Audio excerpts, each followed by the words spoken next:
The cursor on the judge's screen stopped moving.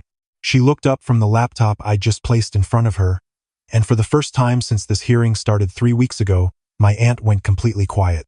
The date on this email, Judge Martinez said slowly, is from February 2011. Yes, Your Honor. Across the courtroom, Aunt Linda's lawyer started to stand, but she grabbed his arm and pulled him back down. Her face had gone white. She knew what I had found.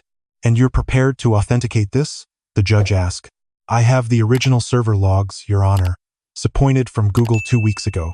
Every email in this thread is verified, time-stamped, and unaltered. Uncle David had been dead for 4 months.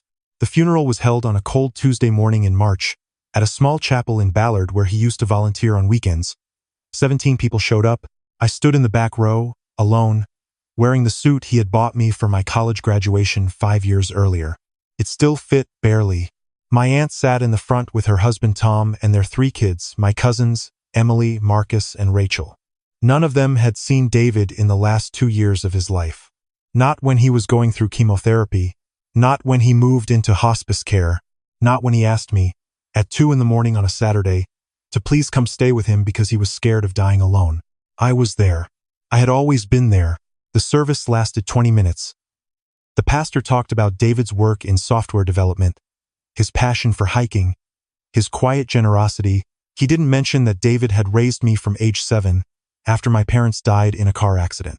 He didn't mention that David never married, never had kids of his own, but spent 21 years making sure I had everything I needed. We went back to David's house afterward. Aunt Linda wanted to go through some things. I didn't argue. I was too tired and too sad to fight. She walked through the rooms like she was taking inventory, touching the furniture, opening drawers. Her husband took photos of the artwork on the walls. Marcus asked me where David kept the documents for his car. Rachel wanted to know if the house was paid off. Emily, the youngest at 23, sat next to me on the couch and didn't say anything. She just held my hand. The lawyer arrived at 2 p.m. His name was Richard Chen, and he looked uncomfortable. He kept adjusting his tie and avoiding eye contact with everyone except me. I'm here to read the last will and testament of David Andrew Morrison, he said. Aunt Linda sat forward. Tom stopped taking photos. The kids gathered around. Mr. Chen opened the folder. To my sister Linda, I leave my collection of first edition science fiction novels, valued at approximately $8,000, in the hope that she might finally read something I loved. Linda's mouth tightened, but she nodded. To my nephews, Marcus and Rachel, I leave $10,000 each, to be used for education or career development as they see fit. Marcus grinned. Rachel squeezed her mom's shoulder. To my niece Emily, I leave $15,000 and my grandfather's pocket watch, because she was the only one who called me on my birthday. Emily started crying quietly. And to Jacob Daniel Morrison, whom I raised as my son, I leave the remainder of my estate. This includes my home at 4721 Cedar Avenue, my investment portfolio currently valued at approximately $2 million, and my 43% stake in Morrison Tech Solutions, LLC, which he and I founded together in 2016. The room went silent. Then Linda said, "That's not possible." Mr. Chen looked at her. "I assure you, Mrs. Patterson, this will is valid, properly executed, and he manipulated David," Linda said, standing up. "He was sick. He was dying. He wasn't thinking clearly. David wouldn't cut out his own family like this. Ma'am, my brother built that company with his own money. Jake just worked there. That's not the same as founding it. Actually," I said quietly, "I mortgaged my condo to help with the initial investment. I wrote 60% of the original code. And David and I were equal partners from day one. The company documents prove that." Linda turned to me. "You took advantage of a dying man. I took care of him. There's a difference. You isolated him from his real family. His real family didn't visit him once in 2 years." Tom stood up now. "You need to watch how you talk to my wife, Mr. Morrison."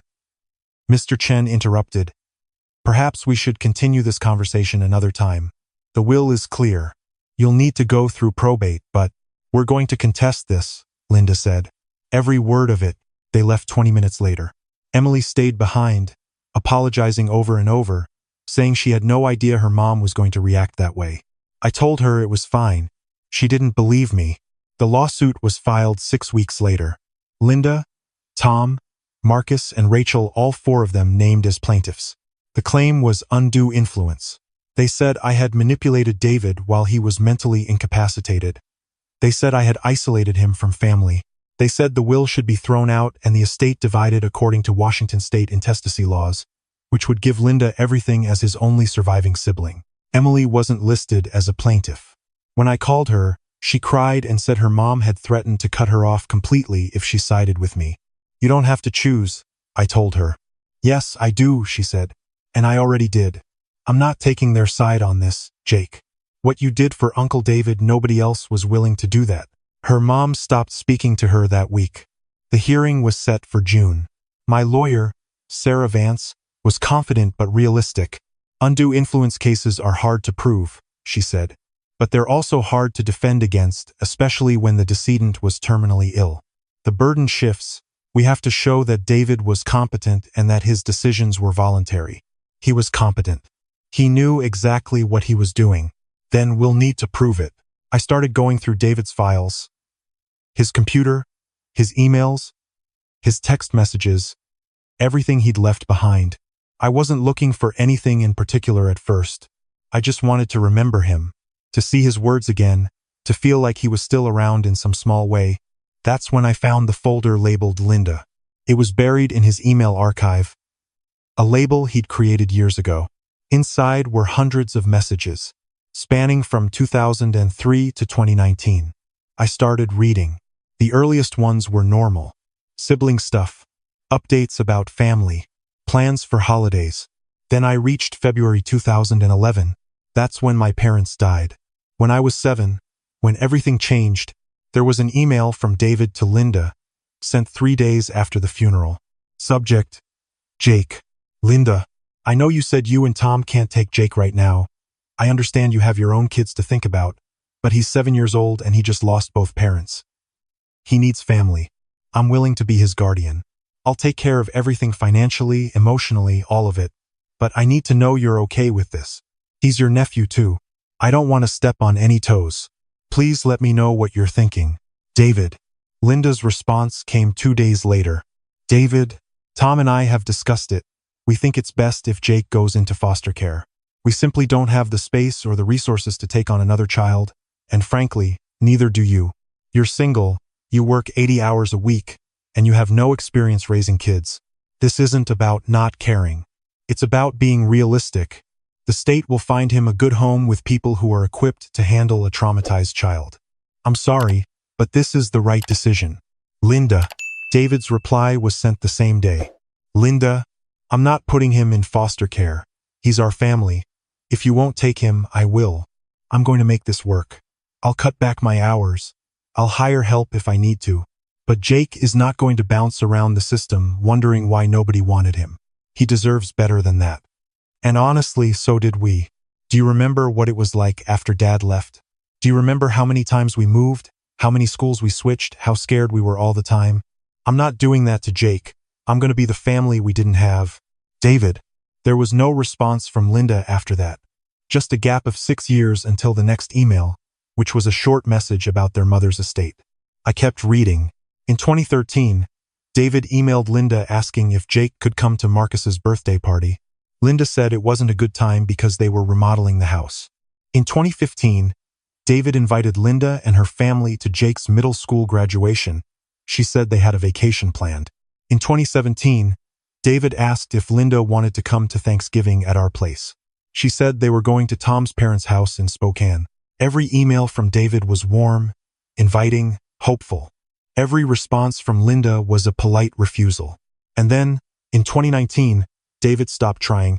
The last email in the folder was from August of that year. David had just been diagnosed with stage 3 pancreatic cancer. Linda, I'm sick. It's serious. The doctors say I have maybe 2 years if the treatment works. I'm not writing to ask for anything. I just thought you should know. And I thought you should know that Jake is going to be okay. He graduated from University of Washington last year. He's working with me now at the company. He's smart and kind and resilient, and I'm proud of every single thing he's become. I wish you had gotten to know him. I wish you'd wanted to. Take care of yourself. David. Linda never responded. I sat at David's desk and cried for 20 minutes. Then I called Sarah. I found something, I said. The hearing was held in King County Superior Court, Judge Elena Martinez presiding. She was in her mid-50s, with sharp eyes and a reputation for not tolerating nonsense. Linda's lawyer was Gerald Hoffman, a guy in his 60s who specialized in estate litigation. He wore expensive suits and spoke in the kind of smooth, confident voice that made everything sound reasonable. He called Linda to the stand first. Mrs. Patterson, Hoffman said, how would you describe your relationship with your brother David? We were close, Linda said. Growing up, we only had each other. Our parents divorced when I was 9, and David was 12. After that, it was just the two of us against the world. And when did that relationship change? When Jake came into the picture. Can you explain what you mean by that? Linda took a breath, and I swear she had tears in her eyes. After Jake's parents died, David became obsessed with raising him. He pushed everyone else away. He stopped coming to family gatherings. He didn't return phone calls. When we tried to reach out, he made excuses. It was like Jake became his whole world, and there was no room for the rest of us. Did you try to maintain the relationship? Of course. I invited him to birthdays, holidays, everything. He always said he was too busy. Eventually, I stopped trying. I figured if he didn't want to be part of the family, I couldn't force him. And when he became ill, I didn't know. He didn't tell me until it was almost too late. When I found out, I tried to visit, but Jake wouldn't let me see him. He said David was too tired for visitors, that he needed rest. I think Jake was keeping David isolated so he could control him. Sarah stood up. Objection, Your Honor. Speculation. Sustained, Judge Martinez said. Mrs. Patterson, please stick to facts you have personal knowledge of. Hoffman continued. Did David ever discuss his will with you? No. I assumed he would split everything fairly among family. I never imagined he would leave almost everything to Jake and cut out his own sister. Do you believe David was in his right mind when he made that decision? No. He was dying. He was on heavy medications. And he was completely dependent on Jake for everything. Jake had total control over him. Hoffman finished, and Sarah stood up for cross-examination. Mrs. Patterson, Sarah said, you testified that you tried to maintain a relationship with your brother. Is that correct? Yes. How often did you visit him in the last 10 years of his life? Linda hesitated. It's hard to remember exactly. Let me help. According to Mr. Morrison's testimony, you visited his home 3 times. Once in 2012 for Christmas. Once in 2015 for Jake's high school graduation, and once in 2018 for a family lunch. Does that sound accurate? I suppose so. 3 times in 10 years. And you claim you were close? I invited him to our house many times. Did you visit him while he was in treatment for cancer? I tried. But, yes or no, Mrs. Patterson? No. Did you call him during his treatment? Jake said he was too tired. Yes or no? No. Did you send cards? Flowers? Anything to let him know you were thinking of him? Linda's jaw tightened. I didn't know what he needed. But you knew he was dying. Yes. And you made no effort to be there for him. That's not fair. Mrs. Patterson, Sarah said, her voice hardening. Do you remember an email exchange from February 2011 regarding Jake's guardianship? Linda's face went pale. I don't recall. You don't recall suggesting that a 7-year-old boy, who had just lost both parents, should be placed in foster care instead of with family? Hoffman stood up. Objection. Relevance. Sarah turned to the judge. Your Honor, this goes directly to the relationship between Mrs. Patterson and the decedent, which she has misrepresented under oath. Judge Martinez nodded. Overruled. The witness will answer. Linda looked at her lawyer, then back at Sarah. That was a long time ago. We didn't have the resources. But your brother did. And he stepped up. He raised Jake for 21 years, and you barely acknowledged either of them. Isn't that the truth? I had my own family to take care of. And now that your brother is dead, you want his money. That's what this is really about, isn't it? Objection, Hoffman shouted. Withdrawn, Sarah said, sitting down. The hearing went on for 3 days. Tom testified that I had prevented him from visiting David. Marcus said I had always been weird and controlling. Rachel claimed David had told her he felt pressured by me, though she couldn't provide any details about when or where this conversation happened. Then Emily took the stand. As a witness for my defense, she testified that her mother had told the family not to visit David, that Linda had said it was too depressing to see him sick, that Linda had explicitly forbidden Emily from calling him because it would be disloyal to the family's position. What position was that? Sarah asked. That Jake didn't deserve the inheritance, Emily said quietly. Mom said if we were nice to Uncle David, it would look like we didn't care about getting our fair share. Linda stood up in the gallery. That's a lie. Judge Martinez slammed her gavel. Mrs. Patterson, sit down or I will have you removed. Hoffman looked like he wanted to disappear. On the fourth day, Sarah called me to the stand. I testified about everything. About David taking me in when I was 7, about him teaching me to ride a bike, helping me with homework, sitting with me through nightmares. About working together to build Morrison Tech. About the last 2 years, when I watched him get weaker every day and tried to make him comfortable. Did David ever express regret about his will? Sarah asked. No, he told me he was proud of what we built together. He said he wanted me to keep the company going, to take care of Emily with the money he left her, and to remember that family is what you make it. Did he mention his sister? Yes. He said he hoped Linda would understand someday. He said he didn't hate her, but he wasn't going to reward her for abandoning us. Hoffman's cross-examination was brutal. He questioned my motives, my credibility, my relationship with David. He implied I had forged documents. He suggested I had given David the idea to cut out Linda, but I held my ground, because I knew the truth. On the 5th day, Sarah presented the emails, all of them, printed, authenticated, and organized chronologically. The judge read through them silently, while the courtroom waited. When she finished, she looked at Linda. Mrs. Patterson, do you maintain that you tried to have a relationship with your brother? Linda didn't answer, because these emails suggest otherwise. They suggest that your brother reached out repeatedly, and you declined every time. They suggest that when he was diagnosed with cancer, you ignored him. They suggest that the only reason you're here now is because he left his estate to someone else. Your Honor, Hoffman started. I'm not finished, Judge Martinez said.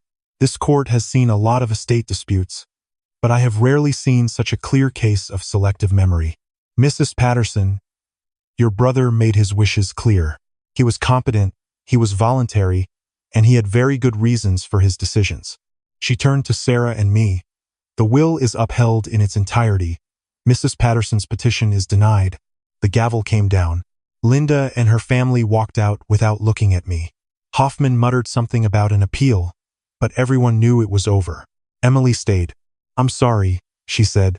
You have nothing to apologize for. I should have stood up sooner. I should have visited him. I should have. You called him on his birthday, I said. You remembered him when everyone else forgot. That mattered to him. She hugged me and cried into my shoulder. 3 months later, I got a call from Marcus. Hey, he said. His voice was stiff. I wanted to say I'm sorry. About everything. Mom was wrong. And I went along with it because it was easier than fighting her. Okay, I know you don't owe me anything, but Emily said you're not a bad guy, and I should have figured that out myself. Thanks for calling. Are you going to forgive me? I thought about it. I appreciate the apology, but forgiveness takes time. I get it. Marcus? Yeah, if you ever want to have a relationship with Emily again, now's the time. She chose the truth over your family's bullshit, and she's paying for it. There was a long pause. I'll call her. Good. I hung up. The company is doing well. We landed 2 major contracts this quarter, and we're hiring 3 new developers. Emily works with me now. She finished her degree in computer science and turned out to be a hell of a coder. Sometimes I still go through David's emails. Not because I need them anymore, but because I like hearing his voice. In one of the last messages he sent me, right before he died, he wrote, Jake, if anyone ever makes you feel like you're the problem, remember this. You were never the problem. You were the solution. You were the family I chose, and I've never regretted that choice for a second. I printed that one out. It's framed on my desk now. Linda never appealed the decision. She never reached out. Neither did Tom or Rachel. Marcus called Emily a few times. They're rebuilding slowly. And me? I'm okay. Some days are harder than others. Some days I miss David so much it hurts to breathe. But I have the company he trusted me with. I have the house we shared. I have the memories of 21 years with someone who loved me unconditionally. I have proof that I mattered to him, and that's more than enough.